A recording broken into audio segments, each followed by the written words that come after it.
All right, real quick segment on the vibes and on how people are affecting our vibes. Because I've been getting a lot of messages, like from what I see people saying, and oh, when the times are so hard, especially when you're sensitive, when you're empath, it's like so hard to do this, to do that, to feel the difference between your emotion and other person's emotion.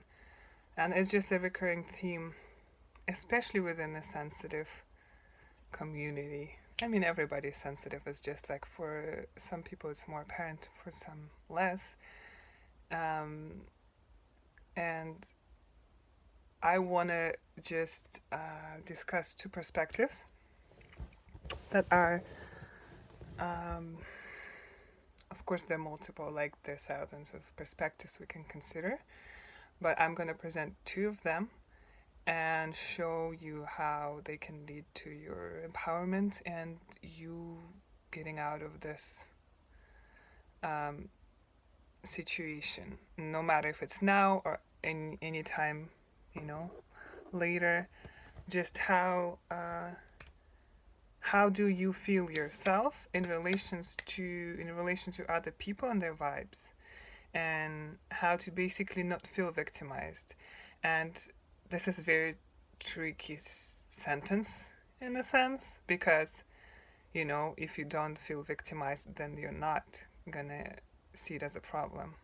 But those again are like, there's no reason and the outcome, they're all kind of happening at the same time.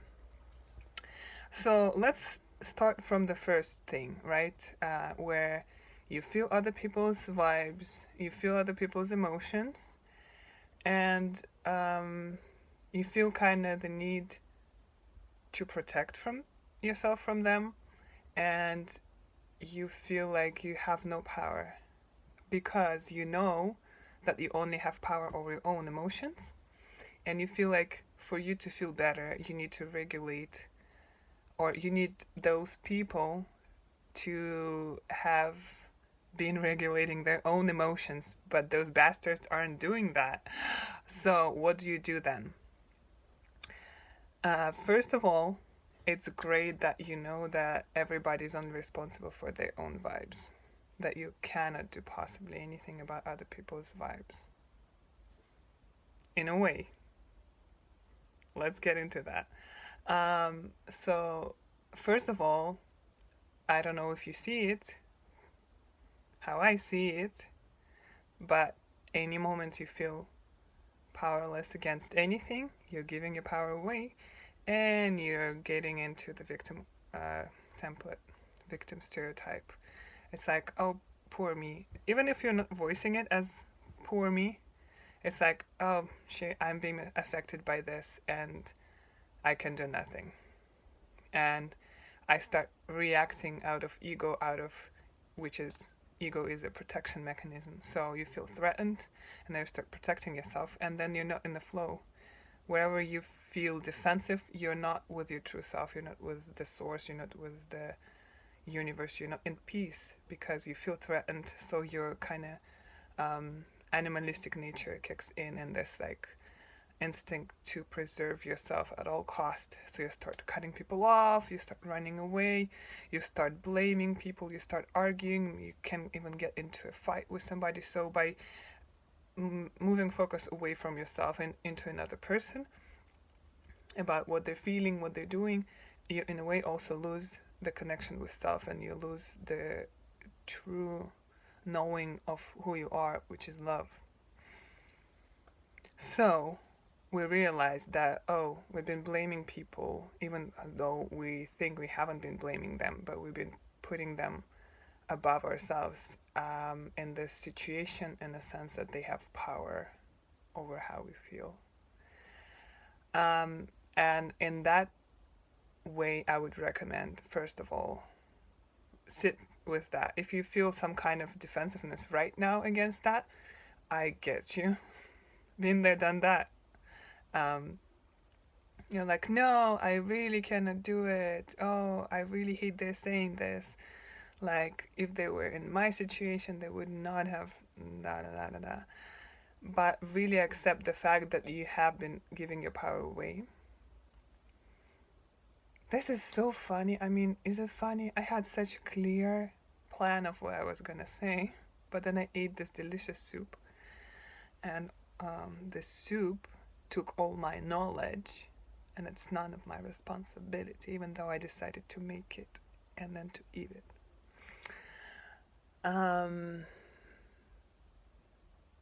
Give me a second.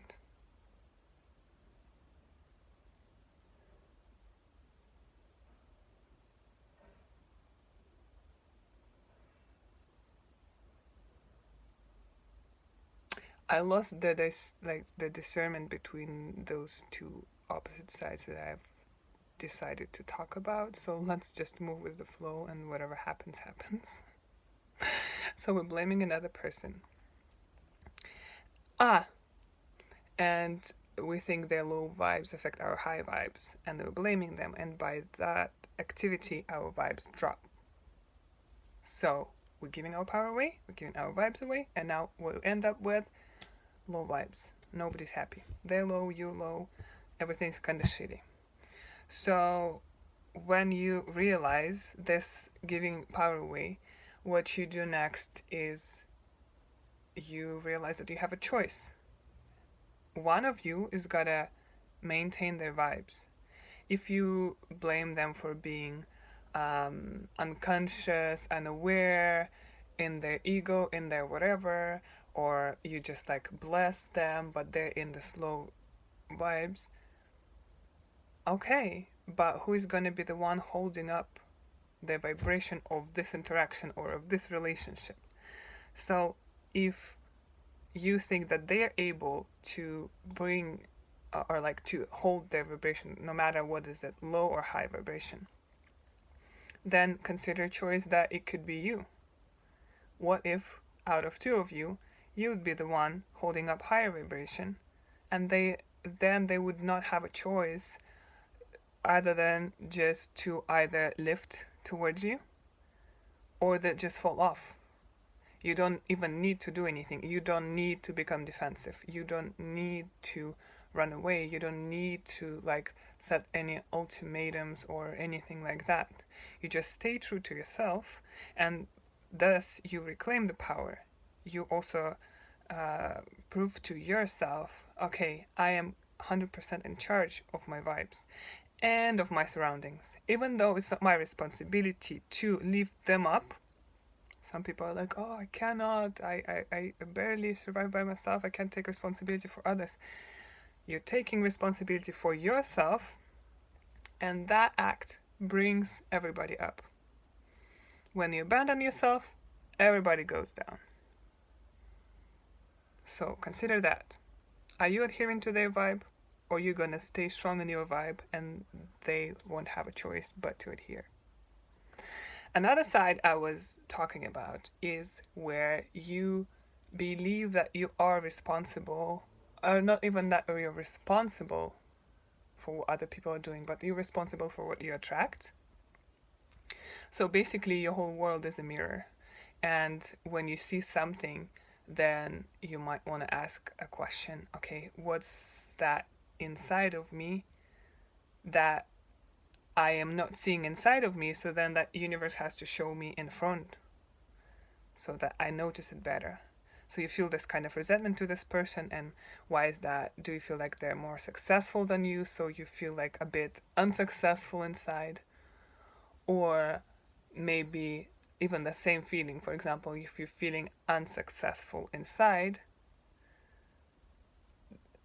this feeling is like was the kind of the original source of them appearing in front of you, right? So again, it's like showing you what you expect, kind of. So in that situation, you are not just not a victim, right? You're given information on what to work inside of yourself. You know, like, okay, I go in and I check da da da da da da da da, and it can go different ways. It can be like, oh, you find the block and everything flows easily from there from now on. suddenly the person is not so annoying, you're happier and more free, and you're making different choices in the area that it was affecting you. Or what happens is you see that part in yourself, you continue feeling a little bit victimized or like powerless about it. So that person becomes even more annoying to you because they're reminding you of this part of you that you feel powerless against. So it kind of exacerbates, and you're like, shit, I don't know what to do about it. I know it's about me, but it's like I don't feel like I can do anything about it. And it becomes like more poked at. It's like, something is not where it is, or not where it's supposed to be. So in that situation, what I really recommend, and to be thankful that it is in a relationship, even though it doesn't have to be. Everything is a relationship. We have relationships with objects, with ideas, with society, with everything. So then you consciously do what? You realize or recognize that there's a part of you that you feel powerless against, or you feel like it's holding you back, and you feel you're struggling in accepting it. What you do then, you use that person, that relationship, as a tool to get in there. So you go towards that person within your heart, and you accept them fully and unconditionally, and you kind of extend yourself towards them. For example, if you feel they're needy and you think, I'm not needy anymore, or like, I used to be needy and I'm not, why they are still needy? But it's like, actually you are still needy, or whatever. Or maybe you don't even know, maybe you don't agree. But then what you do is you recognize their humanness and their divinity at the same time, and you're like, how can I come from the place of my humanness and divinity at the same time? And you take them for pure loving soul they are. Everybody loves at the level of their awareness, including you. So everything everybody does at any time is loving you from the point of their awareness. And you're doing the same. So when you're rejecting somebody, it's just showing to you the level of your awareness and the way you are able to love them. So you can literally shift this, because it does not demand it's not a spiritual or mental work. It's just act. You see them, they do something, you act towards them nicely, as if you loved them. Even if you don't believe it, you act towards them with love. You say words of appreciation.